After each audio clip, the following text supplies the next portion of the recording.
هو احنا ليه مستغربين ان الناس ربطت بين تصريحات حسام حسن عن فلسطين وبين اللي حصل في ماتش مصر والارجنتين؟ قبل ما تهاجمني اسمعني للاخر. احنا شفنا منتخب مصر متقدم وبعدها الماتش اتقلب وقرارات تحكيمية ناس كتير شافتها ظلمة، مش بس المصريين، وطبيعي جدا ان الاسئلة تبدأ. بس خليني ارجع بيك شوية للتاريخ. اللي بيقول ان الرياضة ملهاش علاقة بالسياسة يبقى عمره ما قرأ تاريخ، ودي لعبتي. هترجع معايا لسنة 1936 لما هتلر استضاف أولمبياد برلين. البطولة دي ما كانتش مجرد بطولة رياضية، دي كانت وسيلة بيثبت بيها للعالم إن ألمانيا هي الأقوى وإن نظامه هو الأفضل. وبعدها بسنين جنوب أفريقيا اتمنعت من بطولات دولية كتير بسبب نظام الفصل العنصري. يعني العالم وقتها كان بيستخدم الرياضة كأداة سياسية. يبقى هنا السياسة دخلت الرياضة قبل كده. أيوة، هي دي الحقيقة. طيب نرجع بقى لموضوعنا مصر. قبل ماتش الأرجنتين حسام حسن رفع علم فلسطين، وأكيد كلنا شفنا اتكلم عن غزة ازاي. الشعوب اللي في أوروبا وفي العالم في أمريكا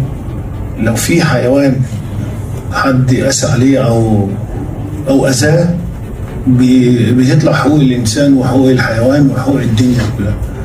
لكن أنت لما كل يوم يطلع بني آدمين كل بالآلافات يتقتلوا، وأطفال وستات، ولما يكون حضرتك إحنا قاعدين في تكييف وقاعدين في قصور وقاعدين في شقق وعاملين الأكل قدامنا، واطفال وشعوب قاعده في خيام في الشتاء وفي الصيف والشمس. احنا لما تكون الشمس عندنا الدنيا حر بنبقى عايزين تكييف وعايزين نور. وبعدها على طول حصلت قرارات تحكيمية أثارت جدل واسع. طب هل ده معناه إن في مؤامرة فعلا؟ أنا ما أقدرش أقول لك كده لأن مفيش دليل يثبت ده، لكن في نفس الوقت ما أقدرش ألوم أي مشجع مصري بيسأل أو بيحاول يفهم، خصوصا بعد المهزلة اللي حصلت في الماتش. اللي أقدر أقوله لك إنك لازم تبقى فخور باللي منتخب مصر وصل له وبالإنجاز التاريخي اللي عملناه. وهسيب لك أنت السؤال، هل اللي حصل لمصر كان مجرد أخطاء تحكيم زي اللي بتحصل في أي ماتش كورة، ولا فعلا السياسة دخلت في الرياضة ومصر كانت جزء من القصة دي؟ ما تنساش تسيب لي رأيك في الكومنتات،